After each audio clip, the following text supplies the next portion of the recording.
Oke, halo semuanya. Balik lagi dengan gue Brandon. Dan gue Angel. Kita adalah sepasang suami istri yang sering kali mendapatkan pertanyaan-pertanyaan seputar dengan relationship. Nah, hari ini pertanyaan yang kita jawab adalah gimana sih caranya mempersatukan dua keluarga, antara keluarga si ibu dengan keluarga saya. Nah, kira-kira gimana sih caranya supaya kita bisa tetap harmonis gitu lah ya. Benar. Poin pertama yang kita selalu ingin tekankan kalau misalnya teman-teman kita tanya kita adalah your new little family itu always comes first. Apapun konfliknya, yang harus dipertahankan terlebih dahulu adalah keluarga. Keharmonisan keluarga baru ini. Iya, keharmonisan keluarga baru ini dulu. Karena sering banget gini loh, misalnya ada masalah dengan keluarga sana, ada masalah dengan keluarga kamu. Jadinya kita yang berantem karena kita trying to solve masalah yang di sana, masalah yang di sini, tapi ujung-ujungnya malah kita yang jadi ada masalah gitu loh. Padahal awalnya kita baik-baik aja gitu. Iya, misalnya jangan, kayak gitu. Jangan sampai itu yang terjadi gitu. Atau mungkin ini kan misalnya topiknya mempersatukan dua keluarga. Nah, mungkin udah ada tensi nih antara keluarga kanan dan keluarga kiri, misalnya pas wedding prep lah atau apa. Instead of kita nge-solve masalah mereka berdua, malah kita yang berantem. Karena mungkin mindsetnya ya tadi, oh ini family gua, Angel ini family dia. Padahal yang harus diingat adalah di saat kita udah nikah, keluarga lo itu ya keluarga lo yang baru gitu loh maksudnya. Bukannya berarti kita melupakan ya, cuman yang harus diutamakan itu adalah keluarga lo yang baru. Nah, ini mungkin poin yang paling penting, tapi yang banyak banget orang tuh nggak sadar nih. Kalau misalnya kamu itu adalah kunci keberhasilan pasangan kamu diterima di keluargamu. misalnya kalau Angel tidak diterima di keluarga Brandon, itu adalah salah Brandon. Begitu juga sebaliknya. Ketika Brandon tidak diterima oleh keluarga Angel, itu adalah salah Angel. Misalnya parents lu nggak suka nih sama partner lu, akhirnya lu malah jadi nyala-nyalain dia, makanya lu sih kayak gini, lu sih pasti gini ya, jatuhnya kayak gitu. Padahal yang tahu nyokap lu dan bokap lu itu kan elo. Harusnya elo kasih tahu ke pasangan lu kayak, oh nyokap gua orangnya kayak gini, lu harus mengenalan dia dengan kayak gini. Jurus gitunya tuh harusnya lu udah lebih tahu gitu daripada pasangan lu yang bener-bener dateng cuk nggak kenal apa-apa terus lu cemplungin. Padahal kadang niat pasangan ini baik, cuman dia nggak tahu aja kira-kira apa sih yang akan diterima oleh keluarga yang sebelah sana. Makanya kita sebagai orang yang tahu keluarga kita itu harus ngebrief dulu nih. Misalnya contoh si Angel dia bawa kue yang misalnya papiku nggak suka. Nah itu kan intentionnya bagus. Cuman kalau misalnya aku nggak kasih tahu, nggak tahu nih gue kalau misalnya itu bokapnya nggak suka gitu loh. Dan bahkan tuh kadang bukan cuman masalah kasih barang atau apa. Misalnya kita tahu orang tua kita misalnya suka kalau dibeliin makanan, misalnya seperti itu.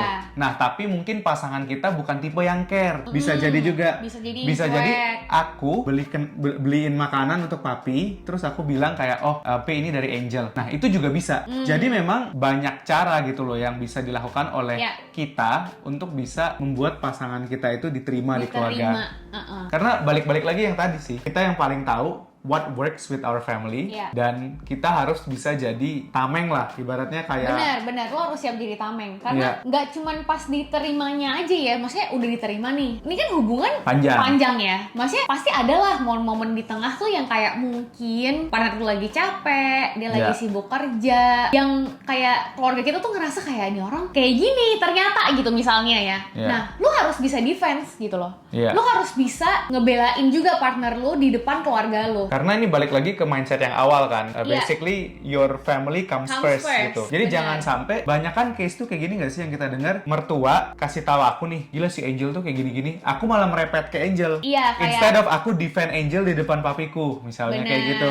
Nah itu banyak banget masalah kayak gitu. Nah itu artinya kalau menurut kita berdua, itu aku di posisi yang salah. Karena aku seharusnya menjadi tameng, bukan jadi malah penyalur amarah papiku. Misalnya ke Angel, kira-kira kayak gitu. Bahkan menurut aku, ini secara gue pribadi nih ya, kalau misalnya emang nih ada cuit-cuit lalala, sebenarnya nggak perlu semuanya lu sampein juga sih ke partner lu, karena itu lu jatuhnya cuma jadi kayak membangun kebencian di dalam yang kayak abis jadi cold war gitu loh, maksudnya kayak buat apa gitu loh. Itu kan juga nggak solving problems ya. Harusnya lu bisa defense pasangan lu ke keluarga lu, dan lu bisa kasih tahu ke partner lu seharusnya dia melakukan apa dan apa yang bisa dia rubah. Aku juga kadang suka banget kesel dengan misalnya, ini kan masalah paling sering biasanya tuh mertua cewek dengan istri. Ya, itu kan paling sering. Sama cowok. Nah, Anda laki-laki di luar sana dan Anda pernah bertanya kayak, jadi kamu mau aku durhaka dengan ibu aku? Menurut aku itu nggak banget sih. Maksudnya itu udah salah lu in the first place. The fact that mereka berantem itu udah salah lu. Jadi kayak jangan pernah jadinya kayak playing victim gitu loh. Karena kasihan si istri dan kasihan si mama lu. Iya, itu basically your incompetence jadinya yang menyebabkan mereka berdua berantem. Itu menurut gue nggak siap nikah sih kalau kayak gitu. Betul. Ketika lu talk back to your mom dan mereka bilang lu durhaka, artinya mereka belum lihat lu tuh sebagai orang yang mature. Mereka juga belum bisa menghargai lu akan pendapat lu. Makanya dia bilang lu durhaka. Betul. Karena kalau misalnya lu mature, lu udah siap, ketika lu ngomong ke mama lu dia pasti dengerin. Nah, sekarang kita mau bahas gimana sih caranya ini kedua keluarga nih bisa ketemu gitu, setiap kali ketemu. Jadi mungkin di sini banyak model dan mungkin nggak ada benar nggak ada salah. Cuman ini kalau dari aku dan Angel, kita itu selalu menjadi gatekeeper pertemuan antara kedua belah pihak. Jadi kita tidak ada di posisi dimana keluarga Angel langsung kontak ke keluarga aku, tiba-tiba arrange something, itu tidak. Karena bagi kita, balik lagi, terkadang ada beberapa hal yang kita tahu, ada beberapa hal yang Angel tahu, dan ketika tidak ada gatekeeping di situ, itu bisa menjadi pundi-pundi atau potensi-potensi masalah. Nah, itulah kenapa kita selalu filter nih. Let's say ada keluarga yang kalau order makanan di restoran, itu tuh sedikit. Maksudnya tuh kayak 2 atau 3 macam. Bukan pelit, tapi memang bagi mereka itu cukup. Budayanya kayak gitu. Sedangkan ada keluarga lain yang kalau order makan itu semuanya di order. Karena bagi mereka ketika kita punya atau order banyak, itu artinya respect. Bayangkan kalau kedua family ini ketemu tanpa pengetahuan kita. Nanti yang satu kira-kira niatnya baik ngajakin makan, tapi order cuman kangkung sama ikan. Keluarga yang sebelah sini bakal mikir kayak, wah ini gue nggak di respect. Benar. Kira-kira kayak gitu. Fungsi kita di tengah adalah ketika pada saat makan itu, ketika nanti yang ini mau order terlalu dikit, ini mau order terlalu banyak, ya kita jadi penengah. Kira-kira kayak gitu kan. Di setiap kali pertemuan selalu kita yang order makanan. Pokoknya intinya keluarga kita tuh terima jadi. Kalau mau ada pertemuan, kita yang arrange di mana tempatnya, kita yang bilang gitu, oh di sini. Biarpun misalnya request dari nyokap gua gitu. Oh, kita makan di sini seru ya. Tapi gua akan ngomong, oh kita makan di sini. Gua nggak akan bilang tuh kayak, oh nyokap gua mau makan di sini. Karena itu akan menjadi perspektif lain lagi gitu loh, pandangan lain lagi dari keluarga sebelah situ. Keluarga sebelah sana kayak bosi banget ya, ngasih tahu merintah-merintah gitu. Nah, kita udah sepakat nih satu suara, pokoknya saya akan selalu udah salah ya salah kita berdua gitu loh. Jangan sampai mereka jadi nyalah-nyalahan. Karena itu akan lebih susah tuh. Kalau kita berdua, kita bisa ngomong setiap hari malam, cerita, kita bisa bayangkan kayak gitu kan. Kalau dua yang udah berantem, nah itu nggak tahu lagi tuh, dunia runtuh tuh. Nah, bahkan kita tuh kadang, misalnya kita tahu nih, wah ini bakal misalnya awkward. Nah, itu kita bakal udah setting, misalnya kayak, oh cicinya si Angel, atau misalnya cici keluarga-keluarga mana yang bisa ngobrol, yang cerewet-cerewet nih.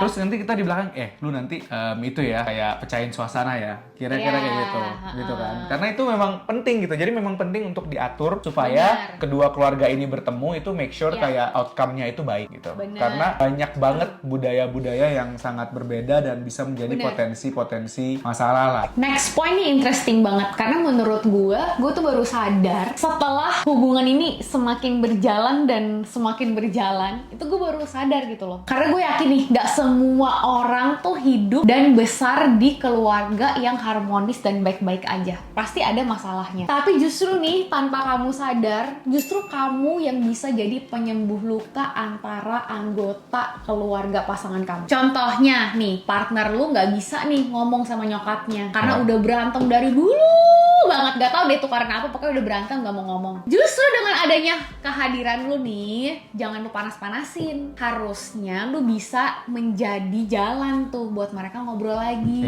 Biarpun gak ngobrol langsung, at least lewat lu bisa ngobrol. Misalnya nyokapnya kan kepo nih sebenarnya pasti sama kehidupan anaknya kan. Pasti dia bakal nanyanya tuh ke lu gitu loh. Di saat itu sudah berjalan, artinya lu ada di jalan yang benar. Itu akan mempererat lah kira-kira hubungan kedua keluarga, kira-kira kayak gitu. Karena tuh kadang kalau kita masuk dari luar, itu tuh kita sebenarnya udah clean slate lah ibaratnya. Jadi kayak kadang tuh masalahnya tuh lu bias biasanya. Iya, kadang misalnya lihat istri lu tuh dari kecil emang udah misalnya dimarahin terus, dia jadinya sekarang ngebantah terus misalnya kayak gitu. Padahal tuh masalahnya tuh simple gitu loh. Cuman memang gak ada yang bisa ngasih tahu istri, gak ada yang bisa kasih tahu mertua. Justru kita datang tuh bisa kayak kasih perspektif yang independen lah, kira-kira kayak gitu. Makanya partner lu juga harus dewasa enough untuk melihat itu ya. Maksudnya as a outsider kali ya, orang yang baru yang masuk, kayak maksudnya kadang-kadang tuh bener-bener cuma karena kita bias gitu. Mami mah bawel, sebenarnya dia nggak bawel. Kalau misalnya lu datang kayak iya nyokap lu mah bawel banget tuh, nyokap lu bawel banget. Ya udah tamat. Tapi kalau misalnya dia datang nih, enggak, sebenarnya nyokap lu tuh kan peduli. Sebenarnya nyokap lu tuh kan maunya tuh lu tuh kayak gini gitu loh. Atau kadang mungkin ada salahnya mungkin di pasangan kita gitu ya. Kita mungkin bisa juga ngingetin, kayaknya kamu udah agak kelewat bias deh. Kira-kira kayak gitu. Selanjutnya mungkin ini jadi poin yang terakhir. Dan again ini adalah pendapat kita. Kita percaya kalau untuk bisa mempersatukan dua keluarga itu kita lebih choose quality over quantity, especially untuk di meeting dan pertemuan-pertemuannya. Jadi instead of kita misalnya setiap minggu itu besan-besan pada ketemuan atau tiap 2 minggu sekali, kita sebenarnya lebih memberi jalan ya misalnya ada occasion tertentu, misalnya ulang tahun aku atau Natal atau mungkin Cynthia, di mana kita bring together the two families. Ini sebenarnya balik yang tadi kita bilang sih, maksudnya kayak ada orang kan semuanya ada kesibukan masing-masing ya. Kadang-kadang tuh kayak kalau misalnya udah dibilangin untuk ini mau ketemu besan dan besan, itu tuh ada rasa kayak nggak enak buat nolak gitu loh. Nah, lu harus bisa melihat situasi juga gitu. Nah, itu menurut kita yang akhirnya kita decide kayak oke, yang penting keluarga keduanya hubungannya baik, dan di saat bertemu itu tuh emang quality time ya udah 2 jam 3 jam, tapi tuh bener-bener fokus gitu loh. Nggak yang satu sambil sibuk nungguin orang tukangnya lagi apa, ngerti nggak sih? Maksudnya kayak jangan lu paksain di saat emang waktu-waktu yang lagi nggak kondusif gitu loh. Karena mungkin persepsinya kayak kalau misalnya dua keluarga ini jarang ketemu kok berarti kayak nggak dekat. Jauh. Sebenarnya nggak kayak gitu juga sih. Lebih baik ketemunya sesekali, tapi setiap kali ketemu itu memang meaningful. Karena kadang kita juga ngerasa kalau kuantitasnya terlalu tinggi tuh kebanyakan orang tuh take it for granted malah kan. Jadi kayak misalnya nih, kalau sekarang tuh kita ngerasa pertemuan antara dua keluarga itu lumayan sacred, sakral. Jadi kayak semua datang, kita juga kayak prepare menunya yang bagus dan lain sebagainya. Kalau misalnya bayangkan kita 2 minggu sekali ketemu, itu pasti nanti ada ini nggak ikut lah, ini nggak ikut lah. Kan orang mikirnya kan, nanti juga 2 minggu lagi gue ketemu gitu loh. Tapi balik lagi, mungkin banyak juga keluarga-keluarga di luar sana yang memang suka banget ngumpul. Itu kita juga, kita nggak bilang kayak, lu nggak boleh sering-sering ketemu, enggak. Kalau misalnya emang lo lakuin itu dan baik-baik aja ya, betul, happy for you gitu loh maksudnya. Cuman kalau bagi kita ini strategi yang kita gunakan lah gitu. Nah, dan so far sih kedua keluarga kita memang masih hubungannya baik lah, ibaratnya kayak gitu. Oke, jadi mungkin itu tips and trick dari kita bagaimana caranya bisa mempersatukan dua keluarga, menjaga hubungan harmonis antara besan-besan, mertua, menantu. Pokoknya ini dua keluarga, kiri kanan semua jadi satu. Nah, kalau kalian setuju atau nggak setuju mungkin bisa di komen di bawah. Dan kalau misalnya again kalian ada pertanyaan-pertanyaan seputar relationship yang mungkin pingin kita bahas, bisa juga ditaruh di kolom komentar. Dan kalau kalian suka sama relationship talk kita, jangan lupa untuk subscribe dan nyalain loncengnya supaya kalian tahu tiap kali kita upload video. Follow kita juga di Instagram @abby.inframes. And thank you so much for watching and see you in the next video. Bye.